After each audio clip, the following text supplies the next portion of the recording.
Bonjour, donc après avoir vu la semaine dernière la pauvreté à travers les proverbes, nous allons voir aujourd'hui l'inverse, c'est-à-dire la richesse. Alors dans une première partie, que l'on va passer assez rapidement, on va voir donc une description de la richesse, comment est-elle acquise. On verra donc les différentes catégories de riches. Et dans une deuxième partie, on verra donc le riche insensé, le riche qui écoute plutôt d'âme folie. Et puis dans une troisième partie, nous verrons donc le riche qui est sage et qui écoute donc plutôt d'âme sagesse. Alors première partie donc, voilà le constat des proverbes. Comment devient-on riche? Alors nous avons deux versets qui se suivent au chapitre 10, versets 4 et 5 que je lis, qui nous disent « Celui qui agit d'une main lâche s'appauvrit, mais la main des diligents enrichit ». Et puis le verset qui suit dit « Celui qui amasse pendant l'été est un fils prudent.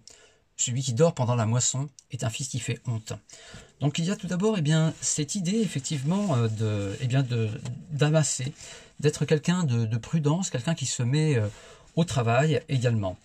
Exactement l'inverse finalement de celui qui dort. On avait vu ça donc la semaine dernière avec la pauvreté. Donc le fait de se mettre au travail, d'être quelqu'un d'actif, et puis d'être également prudent. Celui qui amasse pendant l'été est un fils prudent.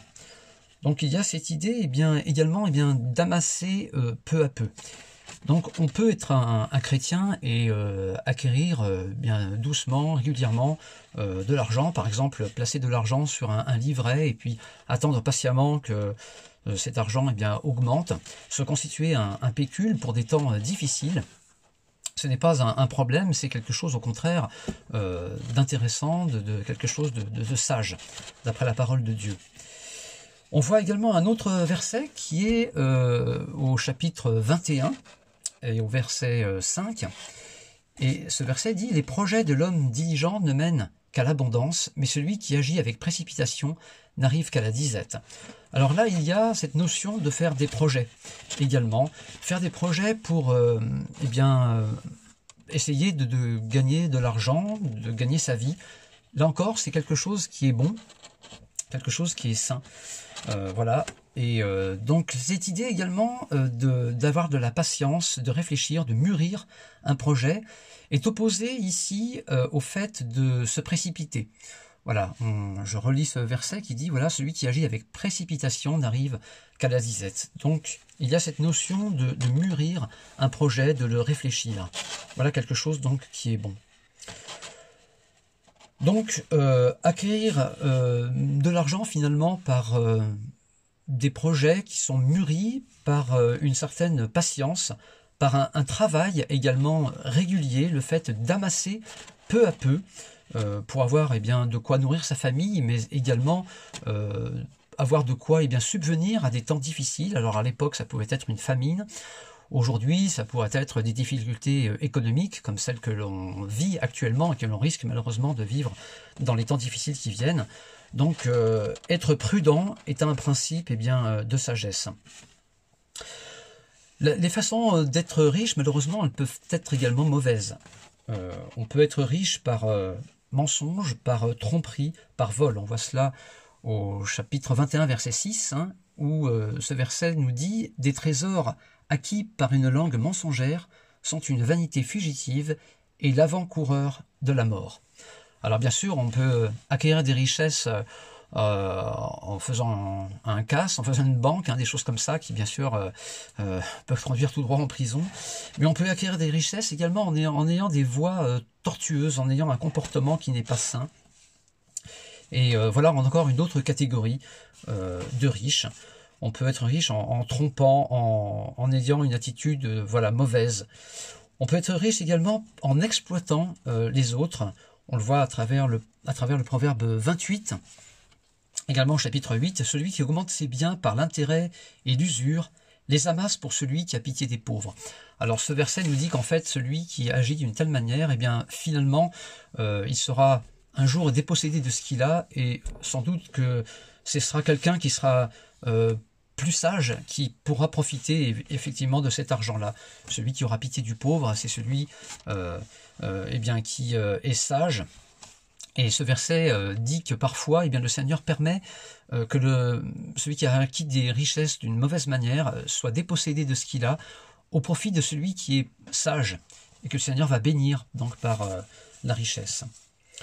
Donc on voit cette idée dans cette première partie, en fait, que les richesses ne sont pas mauvaises, mais sont quelque chose qu'il faut acquérir d'une manière mûre à travers des projets, à travers de la patience, à travers encore la fidélité. Il y a également un proverbe qui parle de fidélité, et là on peut penser dans les temps anciens à celui qui était au service d'un maître, et voilà, la fidélité peut être récompensée également par de la richesse. Donc le constat également, malheureusement ici, que fait l'auteur des Proverbes, est que bien, le riche exploite souvent le pauvre. On le voit au Proverbe 22, en verset 7, « Le riche domine sur les pauvres, et celui qui emprunte est l'esclave de celui qui prête. » Alors ça se vérifie moins à notre époque de manière individuelle, mais plus d'une manière collective. On le voit à travers l'aspect économique des choses. On voit que les écarts se creusent entre ceux qui sont riches et qui deviennent de plus en plus riches, et ceux qui sont pauvres et qui deviennent également de plus en plus pauvres. Malheureusement, les écarts se creusent. On peut le voir à travers les banques, les établissements financiers qui pratiquent malheureusement des taux usuraires. Et ainsi, on voit que celui qui est pauvre, malheureusement, va également, à travers des agios complètement démesurés, être de plus en plus pauvre. Voilà donc le constat que pose l'auteur des Proverbes, où les richesses, on a plusieurs façons d'être riche. Effectivement, il y a par son labeur, par son travail, et ça c'est quelque chose qui est sain. On peut faire des projets, et je crois que c'est bien en tant que chrétien de chercher à avoir une condition qui est bonne, afin de pouvoir avoir de quoi subvenir aux besoins de sa famille, mais également, pourquoi pas, avoir de quoi prêter de l'argent, le donner à ceux qui sont moins riches autour de soi. Et il y a une autre façon d'avoir des richesses, c'est une manière rapide, une manière précipitée. On le voit à travers différents proverbes, et ça, c'est pas une bonne chose apparemment. Voilà donc pour cette première partie. On peut également avoir des richesses par sa naissance. On peut être né dans une famille qui est aisée. Et on verra après, c'est quelque chose qui peut être un piège aussi. Et on peut acquérir de la richesse d'une manière très soudaine également. Alors en gagnant au loto, en faisant un héritage d'une manière soudaine, en héritant d'un lointain cousin d'Amérique. Ça peut être des choses qui peuvent arriver, qui ne sont pas mentionnées dans ces proverbes-là. Le loto, par exemple, n'existait pas à l'époque de Salomon. Mais voilà, c'est des situations qui peuvent arriver, mais on voit que les richesses acquises d'une manière soudaine peuvent être un piège. Alors, on va voir maintenant le riche insensé. Comment se comporte-t-il? Quels sont les pièges, en fait, d'une richesse qui est mal utilisée? Alors, à travers un premier proverbe au chapitre 28 et au verset 11, on lit ceci: « L'homme riche se croit sage, mais le pauvre qui est intelligent le sonde. » Alors ce proverbe, effectivement, nous dit que celui qui est riche peut se complaire, peut se satisfaire finalement de sa situation, et peut se relâcher, il peut devenir oisif, il peut également se contenter de ce qu'il a, se dire mais finalement je suis arrivé dans la vie, pour celui qui a un bon métier, qui s'est enrichi, il peut avoir un certain contentement personnel. C'est un premier piège qui peut être là. Et ce proverbe nous dit que celui qui est moins riche, celui qui est pauvre, est intelligent et le sonde. Alors en fait, ce proverbe peut nous signifier que celui qui vit dans la pauvreté va avoir plus tendance à réfléchir sur les choses. Celui qui est riche, au contraire, va avoir tendance à se relâcher, se reposer donc sur ce qu'il a, et être moins préoccupé par les problèmes de société que vivent ceux qui sont moins aisés. Voilà, ça peut être un premier piège pour celui qui est riche. Un deuxième verset que l'on voit au chapitre 18 et au verset 10 nous dit « La fortune est pour le riche une ville forte, dans son imagination c'est une haute muraille. » Alors là, ça peut être le danger de se sentir en sécurité, de se conforter dans ses richesses, et se dire mais finalement je suis riche, je suis tranquille.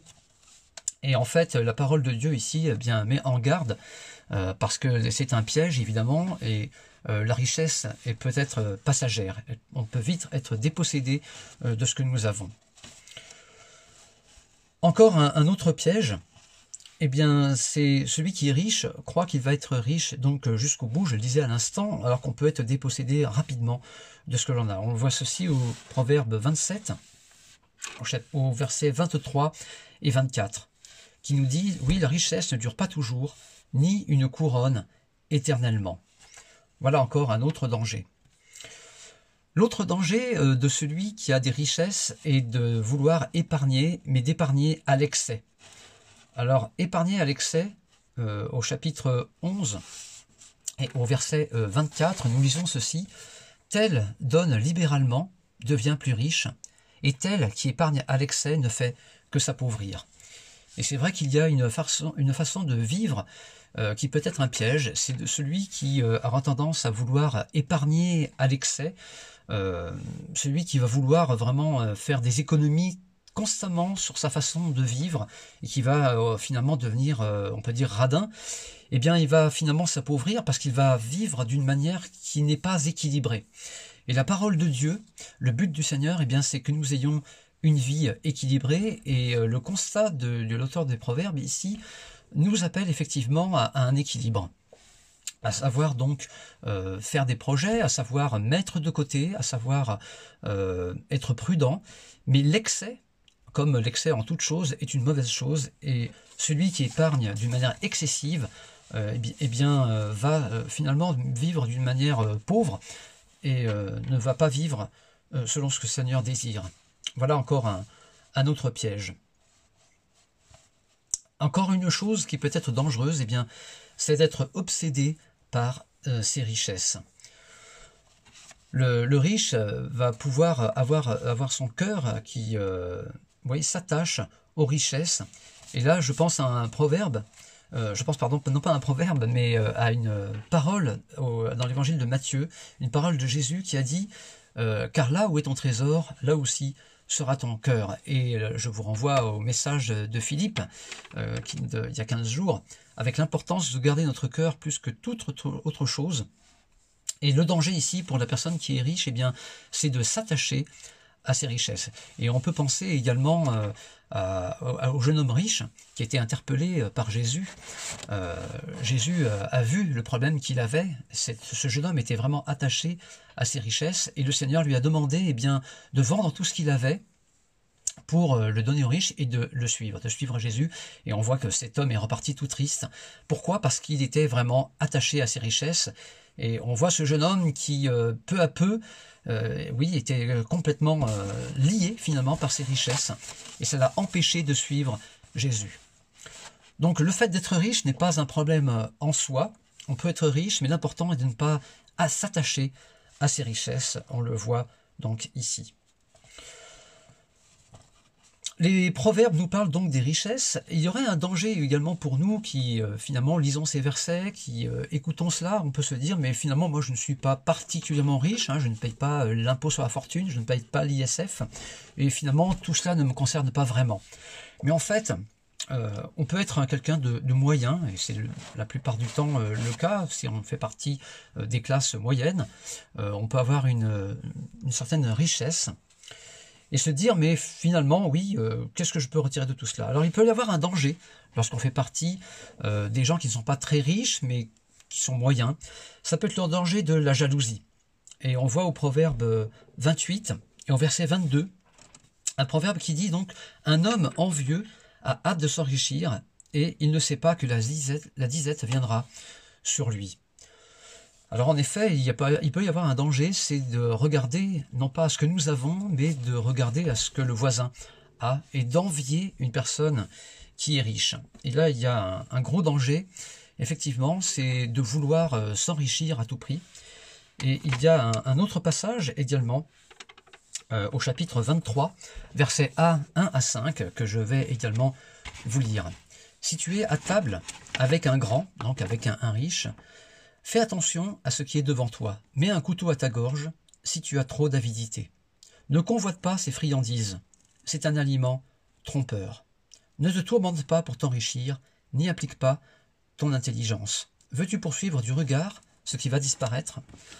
Alors il y a effectivement ce danger de vouloir s'enrichir, d'envier déjà voilà, celui qui est plus riche que nous. Et donc, quelque part, eh bien, de vouloir également troubler sa maison. Voilà. Il y a un risque de détruire ce que nous possédons. Encore une fois, la parole de Dieu nous exhorte à avoir une vie équilibrée. Et je pense à celui qui désire s'enrichir par exemple en profitant d'une opportunité dans le travail qu'il aura, en acceptant par exemple une promotion. Mais cette promotion va faire en sorte qu'il devra aller par exemple plus loin, qu'il va passer beaucoup plus de temps dans les transports. Je pense à une dame que j'ai connue qui avait accepté à un moment donné une promotion dans le cadre de son travail et qui a dû effectivement aller beaucoup plus loin. Et le résultat, eh bien, c'est qu'elle a quelque part un petit peu détruit l'harmonie familiale parce qu'elle se levait extrêmement tôt, elle emmenait ses enfants pour aller à la crèche en les levant vraiment extrêmement tôt. Elle rentrait le soir très très tard alors qu'ils étaient déjà couchés. Et est-ce que c'est une bonne chose? Voilà, on peut se poser la question. Ça peut être un piège également pour celui qui est à son compte, de se dire mais finalement je vais développer mon affaire et m'investir encore plus pour essayer de gagner plus. Et ça risque également cela bien, de détruire l'harmonie que l'on peut avoir dans une famille. Et le chrétien est invité à réfléchir, qu'est-ce qui est le plus important? Est-ce que c'est d'augmenter finalement mes richesses? Ou est-ce que je dois poursuivre, oui, une certaine harmonie familiale, un équilibre dans ce que je possède? Est-ce que je dois bien réfléchir au temps que je possède? Et ça, c'est un bien extrêmement précieux que nous avons également, au-delà de l'aspect financier. Eh bien, le temps que nous possédons est un bien précieux que l'Éternel nous donne. Et nous devons veiller à cela, et veiller donc à nos priorités. Je dirais le proverbe 15, également, au verset 6, qui dit « Il y a grande abondance dans la main du juste, mais il y a du trouble dans les profits du méchant. » Voilà. Donc, réfléchissons également à cela pour nous qui ne sommes pas forcément riches, mais qui peuvent avoir la tentation de jalouser ceux qui ont des grandes richesses. Voilà donc un danger également. Le chrétien, maintenant, riche. Le chrétien riche, qui est sage. Alors, tout un tas de proverbes nous montrent également que l'on peut être un chrétien riche. Un chrétien riche qui se met à l'œuvre, on l'a vu tout à l'heure, il y a une bonne façon de s'enrichir, c'est celui qui est actif, celui qui est énergique. Donc on a déjà vu ces versets qui nous parlent d'être patient, d'être prudent. On peut penser également dans les Proverbes, ce chapitre 6, versets 6 à 8, qui nous parle de la fourmi qui, avec prudence, amasse pendant l'été et donc qui ne se trouve pas dépourvu lorsque les difficultés arrivent. Le chrétien riche et sage également, c'est un chrétien qui partage. C'est un chrétien qui ne garde pas pour lui ses richesses, mais qui les met à disposition de Dieu. Et nous lisons donc au chapitre 11, le verset 24, qui dit « Tel qui donne libéralement devient plus riche. » Et donc tel qui épargne à l'excès ne fait que s'appauvrir. On l'a vu à l'instant. Et c'est une promesse également du Seigneur qui nous dit que celui qui donne libéralement, finalement devient plus riche. Alors, ça peut être contradictoire, puisqu'on peut, en donnant, finalement, on perd un petit peu ce que l'on a et on s'appauvrit. Mais l'on devient plus riche, très certainement, de manière spirituelle. Et il y a cette promesse également, je crois, que le Seigneur va bénir celui qui ne garde pas pour lui ses richesses, mais celui qui sait les partager. Le riche, également, sait que sa condition aisée est une grâce de Dieu. Il n'est pas dans l'orgueil que nous décrivions tout à l'heure, il n'est pas dans cette autosatisfaction qui lui fait perdre de vue la réalité des choses. Et à notre époque, il y a des réalités économiques qui sont extrêmement difficiles. Autour de nous, nous avons des gens qui sont dans les problèmes, dans la pauvreté. Et pensons-y. Le chrétien sage, eh bien, sait gérer ce qu'il a et pense également à ceux qui sont autour de lui. Le chrétien riche, le chrétien aisé, celui qui écoute d'âme sagesse, n'oublie pas l'Éternel, parce qu'il sait que tout vient de Dieu. Il n'oublie pas Dieu, et il sait également donner ce qu'il a. Et là, je dirais donc le Proverbe 3, au verset 9 et 10, qui nous dit « Honore l'Éternel avec tes biens et avec les prémices de tout ton revenu. » Alors là, cela fait référence, bien sûr, à la dîme, qui est un précepte de l'Ancien Testament. Et dans le Nouveau, cette règle, en fait, disparaît, mais nous pouvons conserver à l'esprit, bien sûr, ce fait de savoir partager et de savoir redonner à l'Éternel avec reconnaissance ce que nous avons. Et il y a une promesse également attachée à cet aspect de la dîme. Ce chapitre 3, verset 10 nous dit donc honore l'Éternel avec tes biens, avec les prémices de tout ton revenu, alors tes greniers seront remplis d'abondance. Et ça rejoint la promesse que nous avons lue à l'instant du chapitre 11, verset 24, où il est dit que celui qui donne, en fait, sera béni par l'Éternel.